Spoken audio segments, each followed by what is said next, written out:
Hello everyone. तो आज का जो लेक्चर है वो है एंट्रोपी के बारे में। Entropy in physical foundations of biochemistry. तो अगर देखें, एंट्रोपी जो वर्ड है वो एक ग्रीक वर्ड से डिराइव हुआ है और एंट्रोपी का जो लिटरल मीनिंग है वो है चेंज विद इन, यानी कि भीतर बदलाव। तो एंट्रोपी जो है उसको अब दो तरीके से आप समझ सकते हो, एक तो क्वांटिटेटिव तरीका है और एक क्वालिटेटिव तरीका है। तो अगर क्वांटिटेटिव वे में इसको समझना है तो उसमें बहुत मैथमेटिकल इक्वेशंस हैं, स्टैटिस्टिक्स हैं, तो ये काफ़ी डिफ़िकल्ट हो जाता है समझना। लेकिन क्वालिटेटिव वे में इसको इजीली समझा जा सकता है। ठीक है, क्वालिटेटिव मतलब कि with the help of observation, इसको ऑब्जर्व करके वेरियस एग्जाम्पल्स को ऑब्जर्व करके हम एंट्रोपी को समझ सकते हैं। तो अगर सिंपल वर्ड्स में देखें, एंट्रोपी क्या है? Entropy is nothing but randomness and disorder. Entropy is randomness and disorder, यानी अनियमितता और विकार। ठीक है, रैंडमनेस का मतलब होता है अनियमितता और डिसऑर्डर का मतलब होता है विकार। एंट्रोपी का मतलब होता है अनियमितता और विकार। तो let us take 3 examples for understanding entropy in a qualitative manner. तो हम 3 एग्जांपल्स के साथ एंट्रोपी को समझने की कोशिश करते हैं। तो this is first example, the tea kettle and the randomisation of heat. तो इसमें सपोज करो कि किचन है, किचन में बर्नर के ऊपर एक टी केटल रखा हुआ है और टी केटल में पानी बॉईल हो रहा है। ठीक है, and water in the tea kettle is at 100 degree Celsius. ठीक है, बॉइलिंग वाटर है। तो अब क्या हुआ कि बर्नर को बंद कर दिया गया।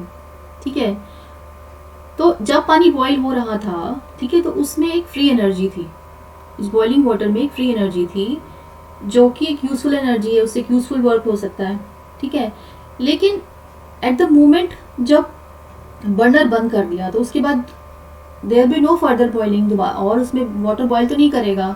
ठीक है, वाटर बॉईल होना बंद हो जाएगा और उससे फिर क्या होगा, उसके बाद जो फ्री एनर्जी उस बॉइलिंग वाटर में प्रेजेंट थी उसका लॉस शुरू हो जाएगा, इट विल बी लॉस्ट। ठीक है, तो उसके इक्विवेलेंट जो हीट एनर्जी उस केटल में थी, उस पानी में थी, वो धीरे धीरे करके अपने सराउंडिंग के साथ इक्विलिब्रेशन में आएगी। ठीक है, वो जो हीट है वो ट्रांसफर होगी, वो पानी से निकल के अपने सराउंडिंग में फैलेगी। तो जो सराउंडिंग्स है उसका जो टेम्परेचर है वो थोड़ा सा राइज करेगा, बहुत सूक्ष्म रूप से, infinitesimal small rays will be there. ठीक है, और एक समय ऐसा आएगा जब केटल का टेम्परेचर और सराउंडिंग का जो टेम्परेचर है वो सेम हो जाएगा। ठीक है, तो इसको फर्दर हम ऐसे समझ सकते हैं, इस फिगर के हेल्प से समझ सकते हैं। जैसे जो फ्री हॉट वाटर है 100 डिग्री सेल्सियस, उसमें फ्री एनर्जी है। वो जो फ्री एनर्जी है, जब बर्नर जब बंद कर दिया तो उसमें फर्दर बॉइलिंग नहीं होगी वाटर की। तो उसमें क्या होगा कि जो hot water at 100 degree Celsius, इसमें जो फ्री एनर्जी है उसका इक्विवेलेंट हीट एनर्जी जो है वो सराउंडिंग में फैल जाएगी। There will be loss of free energy by dissipation of heat energy. ठीक है, फ्री एनर्जी की इक्विवेलेंट जो हीट एनर्जी है वो डेसिपेट हो जाएगी सराउंडिंग्स में। ठीक है, तो एक इक्विलिब्रेशन तो होगा, लेकिन ये जो हीट एनर्जी है, ये जो डेसिपेशन है ना, दैट इज एंट्रोपी। ठीक है, जो ये डेसिपेशन है मतलब जो हीट, जो टेम्परेचर है वो फैल गया, वो इक्विलिब्रेशन में जो आ गया है, वही एनर्जी जो कि इस हॉट वाटर में प्रेजेंट है, वही हीट जो इस हॉट वाटर में थी, वही हीट अब पूरे सराउंडिंग में आ गई है और केटल के साथ इक्विलिब्रेशन में आ गई है। ठीक है, तो ये जो फैलना है, हीट का डेसिपेशन है, दैट इज एंट्रोपी। ठीक है, दैट मीन्स कि जब बर्नर बंद कर दिया तो there will be a loss of free energy, free energy का लॉस होगा। तो उसमें धीरे धीरे करके ये जो फ्री एनर्जी है ये हीट के फॉर्म में पूरी डिसिपेट हो जाएगी, पूरे सराउंडिंग में फैल जाएगी और केटल में भी होगी और सराउंडिंग में भी होगी। ठीक है, तो ये अब ये जो फैली हुई हीट है, ये जो फैल गई है energy, this is randomness and this is disorder. और it is not, is it possible कि ये सारी जो हीट है इसको निकाल के वापस केटल में डाल दिया जाए और फिर से पानी फिर से 100 डिग्री सेल्सियस पे आ जाए, ऐसा नहीं हो सकता है, क्योंकि ये जो एंट्रोपी एक बार इंक्रीज हो गई, ये इरिवर्सिबल है. The increase in entropy of the surrounding is irreversible. एक बार जब ये हीट निकल के बाहर आके डेसिपेट हो गई तो फिर ये वापस पानी में नहीं जाएगी. So according to second law of thermodynamics, the total entropy of the system will increase but never decrease. तो कोई भी सिस्टम है, उसकी जो एंट्रोपी है, कोई भी प्रोसेस है, तो उसकी जो एंट्रोपी है वो बढ़ती है, कम नहीं होती है. ठीक है, तो एक बार जो हीट निकल गई इस हॉट वाटर से निकल के फैल गई, ठीक है, यानी रेंडमनेस अगर बढ़ गई, एंट्रोपी बढ़ गई, तो वापस एंट्रोपी फिर दोबारा कम नहीं होगी.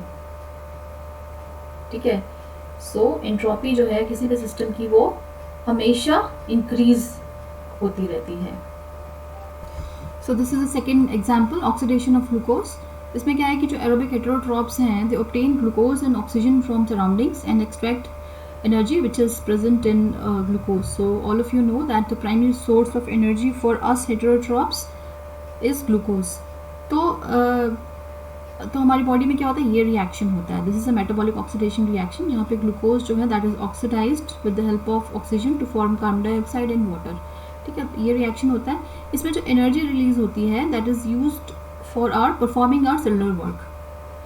ठीक है, हमारी जो सेलुलर एक्टिविटीज़ हैं उसके लिए एनर्जी को हम इस्तेमाल करते हैं. और कुछ एनर्जी जो ग्लूकोज से एक्सट्रैक्ट होती है वो हीट के फॉर्म में डिसिपेट हो जाती है. ठीक है, अब ये जो रिएक्शन होता है इससे एंट्रोपी बढ़ती है. There is increase in entropy. कैसे बढ़ती है? By two ways. Dissipation is heat. कुछ जो एनर्जी वो हीट के फॉर्म में डिसिपेट हो जाती है, that contributes to increase in energy. उसके अलावा ये जो सिंपल मॉलिक्यूल्स बनते हैं कॉम्प्लेक्स मॉलिक्यूल्स से, इनसे भी एंट्रोपी में इंक्रीज होता है. ठीक है, तो इसको हम ऐसे भी समझ सकते हैं. फॉर एग्जांपल ये एक सिस्टम है. ठीक है, यहाँ पे ग्लूकोज मॉलिक्यूल है विच इज़ अ सॉलिड, और ये गैस ऑक्सीजन मॉलिक्यूल्स हैं जो गैस हैं. ठीक है, एंड देयर आर 7 मॉलिक्यूल्स. तो जब ऑक्सीडेशन रिएक्शन होता है तो उससे क्या होता है, ये मॉलिक्यूल्स मिलके 12 मॉलिक्यूल्स, ये 7 मॉलिक्यूल्स 12 मॉलिक्यूल्स में कन्वर्ट हो जाते हैं. ठीक है, 6 molecules of oxygen and 6 molecules of gas. ठीक है, तो ये this shows the increase in entropy. ठीक है, तो ये जो 7 मॉलिक्यूल्स है ये क्या है, एक फॉर्म में, जैसे ग्लूकोज है ये फॉर्म में है. ठीक है, अब ये टूट के ये कार्बन डाइऑक्साइड और वाटर मॉलिक्यूल्स बना रहे हैं. तो ये क्या है, एक डिसऑर्डर है, एक रैंडमनेस है. ठीक है, तो वैसे भी एज पर रूल जो होता है, कोई भी स्टेट होती है, जैसे सॉलिड स्टेट हो गई, सॉलिड से लिक्विड स्टेट और लिक्विड से जो गैसियस स्टेट है, तो उसमें अगर हम देखें ना, जो सॉलिड स्टेट होती है that is not random, that is ordered. ठीक है, और सॉलिड से जो लिक्विड स्टेट आती है, जो लिक्विड स्टेट होती है, अगर हम कंपेयर करें सॉलिड स्टेट से, तो लिक्विड स्टेट जो है दैट इज रैंडम, और जो गैसियस स्टेट होती है that is more random.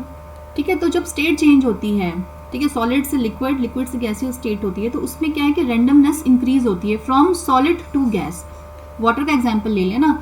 Ice जो होती है, आइस जो है that is a ordered form, ordered structure है. ठीक है, उसमें एंट्रोपी नहीं है, देयर इज नो एंट्रोपी. अगर हम देखें आइस को, तो अब आइस से जब वाटर फॉर्म होता है, ठीक है, आइस जब लिक्विड फॉर्म में कन्वर्ट होती है, वाटर पिघल के जब वाटर बनता है, तो दैट इज मोर रैंडम, क्योंकि उसमें मॉलिक्यूलर मूवमेंट जो है वो ज़्यादा है. ठीक है, और जब वाटर से गैस बनती है, जब वही पानी उबलता है, एवेपोरेट होता है, और वो वेपर्स के फॉर्म में जब गैस में कन्वर्ट होता है, तो that is even more random. तो जैसे जैसे मॉलिक्यूलर मूवमेंट बढ़ता है वैसे ही रैंडमनेस बढ़ती रहती है. तो ये एक लॉ, ये एक रूल है. So let's move on to another example, and that is information and entropy. So let's consider this example, you are beautiful. तो ये एक सेंटेंस है, यू आर ब्यूटिफुल. तो इसका एक मीनिंग है. ठीक है, तो दैट मीन्स कि ये जो सेंटेंस है इसकी एंट्रोपी क्या है, इसकी एंट्रोपी नेगेटिव है, क्योंकि इस सेंटेंस का एक मीनिंग है, इसकी एंट्रोपी नेगेटिव है. अब ये जो सेंटेंस है इन लेटर्स से बना हुआ है, डिफरेंट लेटर्स से. अगर इस सेंटेंस को तोड़ के इसके लेटर्स को बिखेर दिया जाए, तो यहाँ पे एंट्रोपी क्या हुई, इंक्रीज हो गई। ठीक है, तो दिस सेंटेंस, क्योंकि इसमें एक इंफॉर्मेशन है ना, आप किसी को कह रहे हो यू आर ब्यूटीफुल, तो इसमें एक इंफॉर्मेशन है, दैट मीन्स इसमें जो एंट्रोपी है वो नेगेटिव है, और इसको जब तोड़ के बिखेर दिया गया है तो अब इन अलग अलग लेटर्स का कोई मीनिंग नहीं है, यानी कि इसमें जो एंट्रोपी है वो पॉजिटिव है, यहाँ पे एंट्रोपी ज़्यादा है, इंक्रीज्ड है। ठीक है, नो एंट्रोपी और नेगेटिव एंट्रोपी, इंक्रीज एंट्रोपी। तो देखो सेम एग्जांपल हम अपने सिस्टम का भी लेते हैं, जैसे ऑक्सीडेशन ग्लूकोज का भी बताया था कि जब ग्लूकोज ऑक्सीडाइज होता है बॉडी में, तो उससे जो एनर्जी हम लोग एक्सट्रैक्ट करते हैं, उस एनर्जी को हम इस्तेमाल करते हैं in basically reducing the entropy, एक ऑर्डर बनाने के लिए इस्तेमाल करते हैं हम लोग, अपना एक ऑर्डर है उसको मेंटेन करने के लिए इस्तेमाल करते हैं। We use that energy in decreasing the entropy. ठीक है, और जो वेस्ट है उसको हम बाहर निकाल देते हैं, जिससे कि, और हीट और वेस्ट जो है वो बाहर निकलता है। ठीक है, उससे हम सराउंडिंग के एंट्रोपी को बढ़ा देते हैं, लेकिन अपनी एंट्रोपी को हम कम कर देते हैं। ठीक है, सो अगर हम अपने आप को देखें और सराउंडिंग को देखें तो वी हैव नेगेटिव एंट्रोपी, और अगर सराउंडिंग को देखें तो surrounding has increased entropy because of the metabolic reaction. Okay, so I hope this is clear, and this is it for today. If you have any problem, any question, please ask.